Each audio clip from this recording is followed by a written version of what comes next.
NewsNation correspondent Joe Khalil joining us live at the United Center with a look at what we can expect. Joe.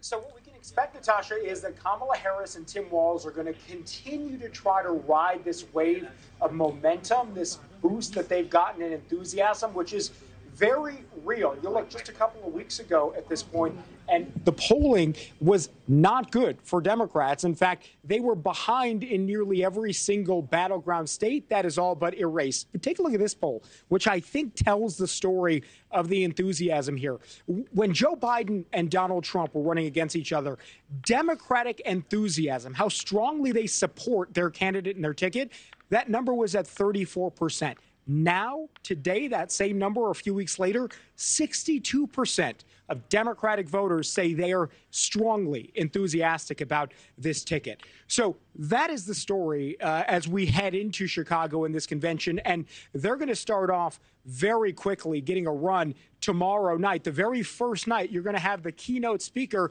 be the commander-in-chief. The sitting president, Joe Biden, is going to highlight on Monday, along with his wife, First Lady Jill Biden. On Tuesday, you've got former President Obama speaking. On Wednesday night, you've got former President Clinton speaking. Also, we're going to hear from Tim Walz, the vice presidential nominee as well. And then Thursday, obviously, the highlight of the entire convention when Kamala Harris takes the stage herself. And by the way, we talk about these former presidents, former President Jimmy Carter's grandson stepping in for him as well. So a lot of star power there among Democrats. We're also told by our sources that much of the energy here is going to be spent on introducing Kamala Harris to the country in a way that Joe Biden would not have done, or even Donald Trump didn't do, because the country was familiar with them.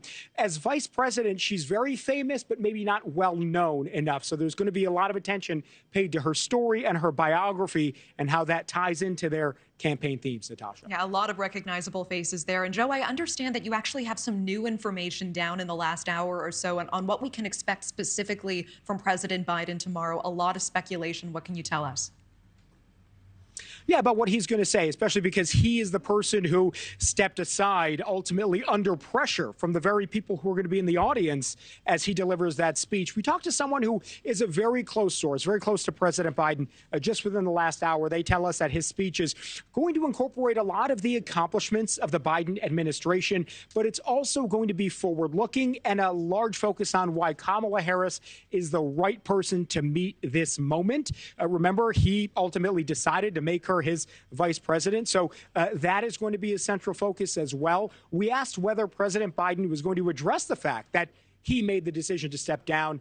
We were told, not sure, maybe not, but we can tell you there's a lot of prediction that he is going to get one of the largest ovations because he ultimately did make the decision to step down, which certainly is not an easy one for anyone in power to do, Natasha. Yeah, I think a thank you moment expected from his party tomorrow night as he takes that stage. Joe Khalil live inside of the United Center, not just working for us, he's working his sources, even preparing for this live shot. We appreciate it. Thank you. Thanks for watching. Go to joinnn.com to find NewsNation on your screen. And don't forget to click the red subscribe button below to get more of NewsNation's fact-driven, unbiased coverage.